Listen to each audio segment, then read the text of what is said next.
Well, how do? And how are you?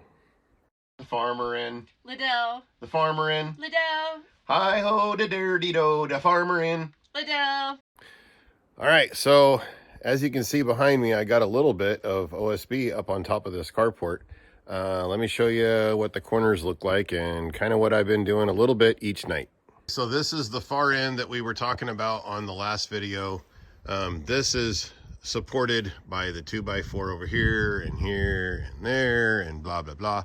But I think what I'm gonna do is, well, I'm gonna have to take that off, and then I'm gonna cut this off, because if you look down at the base here, it goes past the little guys that for running cars out and doing work underneath and stuff like that. I'm already past where I was before. The old carport stopped at like right here. So anyway, yeah, got all the 2x6s up. I'm probably going to put a 2x4 on top of this header here and run just the inside of that 2x6. And then down at this end, it will be just inside from the corner, but I'm gonna run a support up to it, and then there will be siding on this end to help kind of support that. And then something similar at the far end. I might not go all the way to the outside, because it just kind of looks funny if there's no eave whatsoever kind of thing. So I might do the support thing. Oh, wow. Right down here, but that won't support out here so much. But anyway, it's supported by this. Nobody's gonna be up there walking around on that corner anyway. So yeah, but so yeah, like I said, a little bit each night. I've been putting up some plywood. If I get back far enough, you can kind of almost see up there. Ah, good grief. Hang on, let me show you. Yeah, there it is. Anyway, yeah, it's all dried off now, but man, this morning, whew, it was icy. But anyway, we'll get all this put up, get some vapor barrier put down. Oh, first, I've got this stuff here. It'll go along the edges, whoop, whoop, on all three sides. Then we'll put the vapor barrier on, and then I'm gonna tape that down, and I'm gonna put tape over all of the staples, because this roof is like a 212. So for every 12 inches out, it drops 2 inches. Not the greatest runoff, but typically we don't get much snow. It'd be more rain, and water obviously doesn't stay put on that kind of a slope. But yeah, let's get started. What do you say?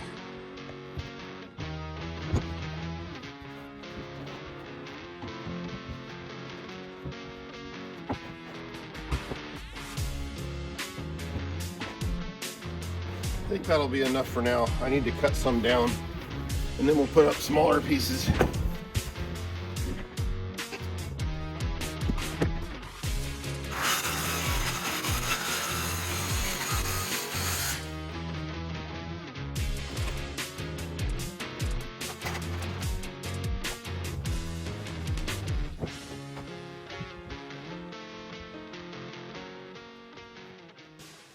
Now, believe it or not, the sun's out, and you get out in the sun, it's like actually kind of warm. Had to take that Carhartt off. Anyway, I'm gonna try and set you up where the camera is not gonna fall. Otherwise, it's gonna be a short video. And we'll put some of this down. I'll put it in fast forward or whatever time lapse, because I'm just slapping down pieces of plywood and putting a bunch of screws in it. So it is what it is.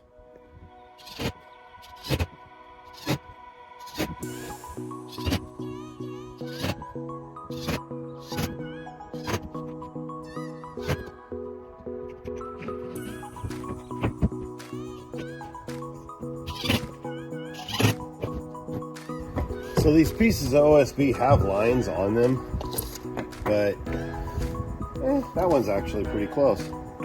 Anyway, yeah, it's not too bad.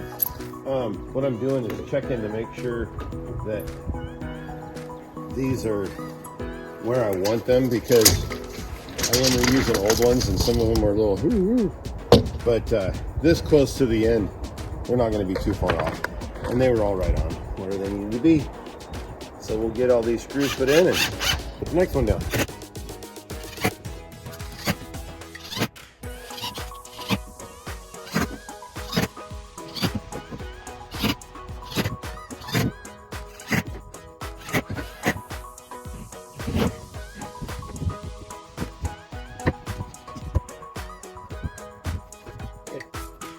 Got a little bit of a misalignment right here. This one's sticking up just a touch from these two.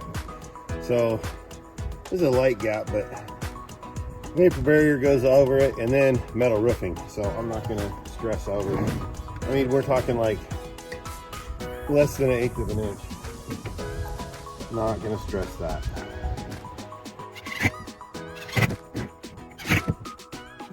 We're gonna hope that this line is on the OSB.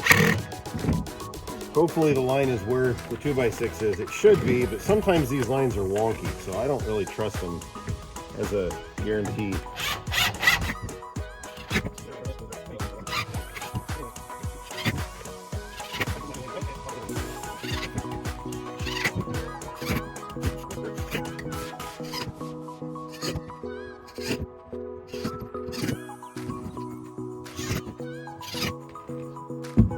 This line right here, or gap, I should say, it's a little bigger than 1/8 of an inch. But like I said, it's because it's bumping up on this corner here, so I'm not gonna jigsaw in little notches and puzzle piece this thing together so that it's like ultra premium. It's gonna do just fine. It'll be okay.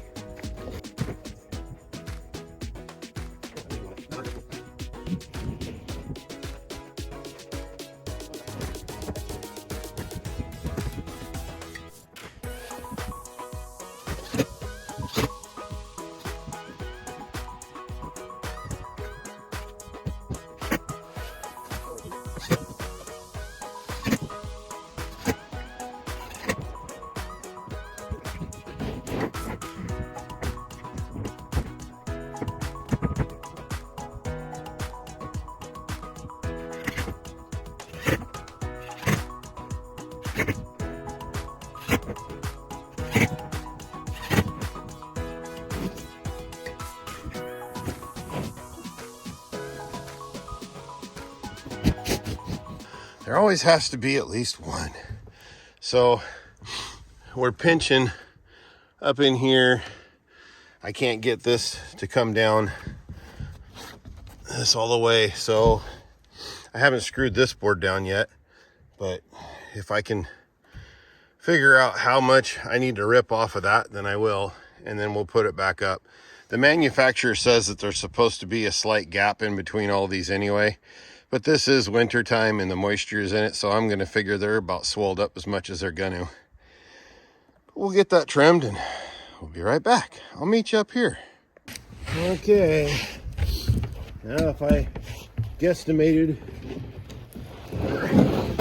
this correctly, it should fall into place. So cross your fingers.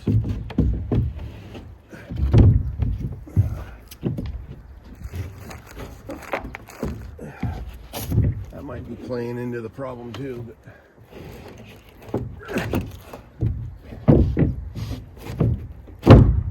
yeah, buddy. Coolio. Turda. Let's screw that down. It's about time to go eat some lunch.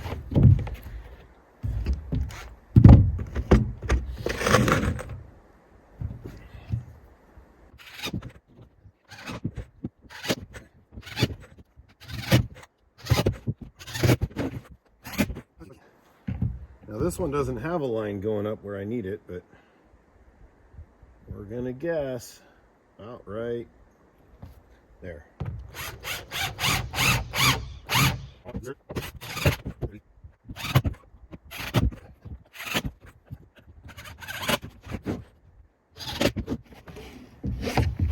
All right, now the fact that I didn't put this one down means I can pulp it up and mark where the joists are, because this is the funky one on the end. Okay. All right, so it's got a good line on it. We'll just follow that on up. Screw it down now so I don't forget.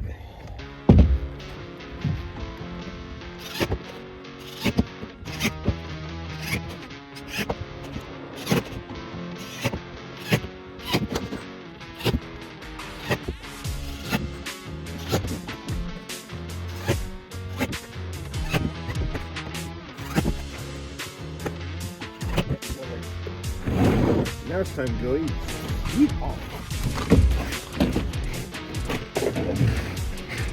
I have one cut I need to do too. You can see it's sticking out ever so slightly right there, and then down there as well.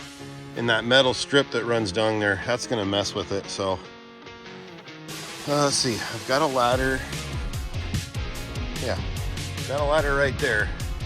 So we'll move this one and not worry about how stable it is on the bottom. Get this done and then be off the roof. I don't want to mess up my 2x6, so we'll set this at like, let's see, 7/16 OSB.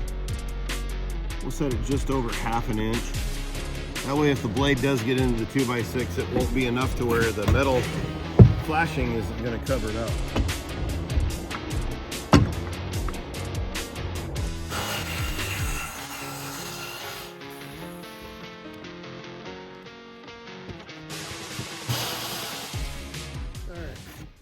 When you're only cutting just that thick, it's easy to kind of waggle. So that's not the perfect line, but it'll get covered up with the metal flashing, the little L drip edge thing.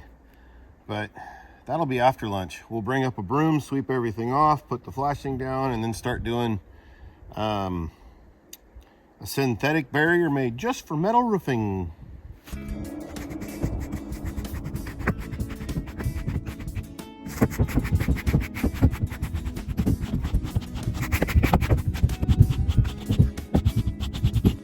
All right, so clearly I missed a couple of steps with the filming. I apologize for that. I need to learn how to pay attention to when the camera turns off on its own because the battery is done.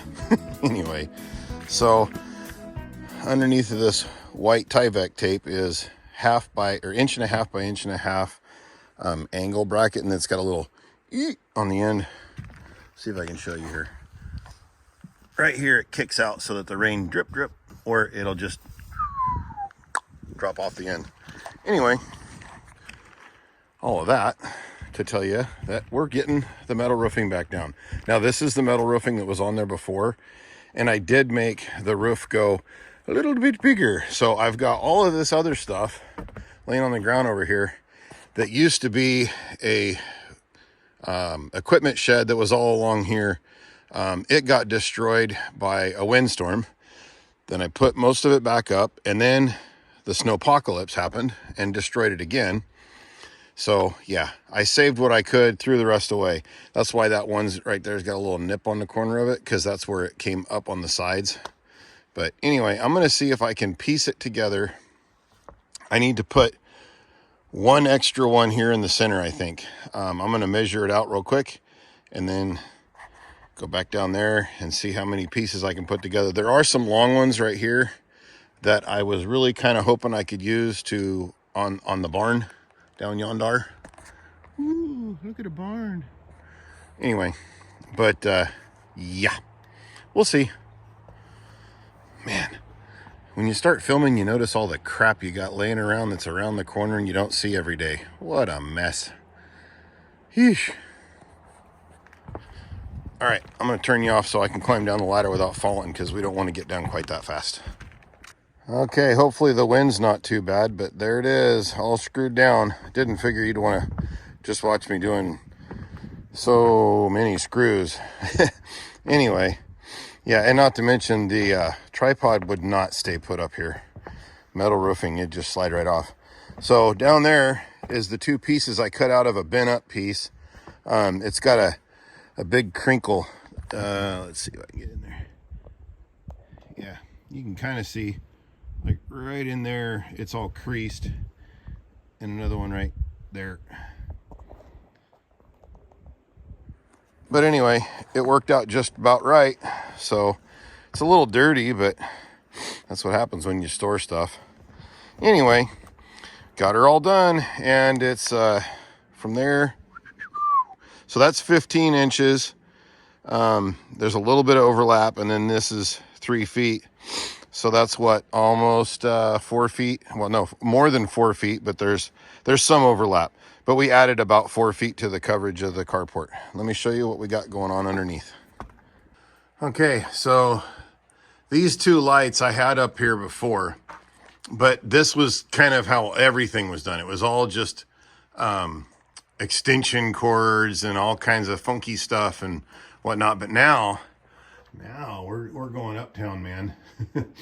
We got the flexible conduit into a power strip, and then we've got an electrical box in conduit, y'all. Conduit. I know. It's like real deal. Anyway, there's one there, and then there's another one over there.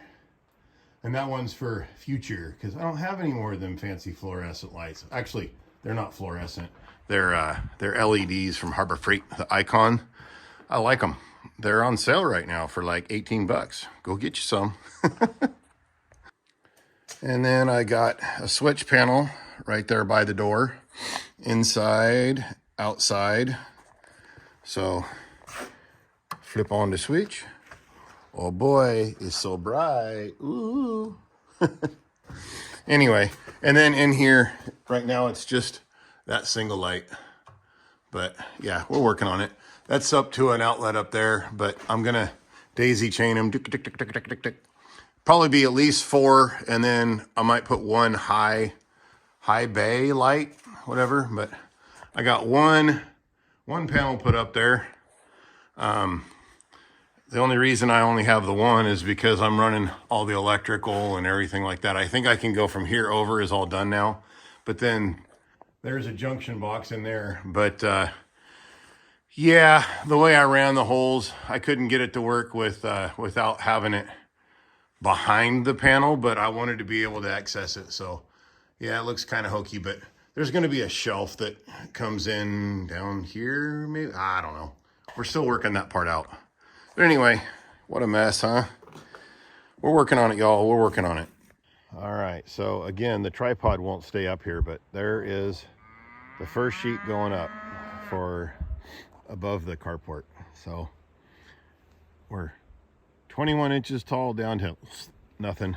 Well, actually, it was just shy of the 48 inches. So now we're 21 to 43.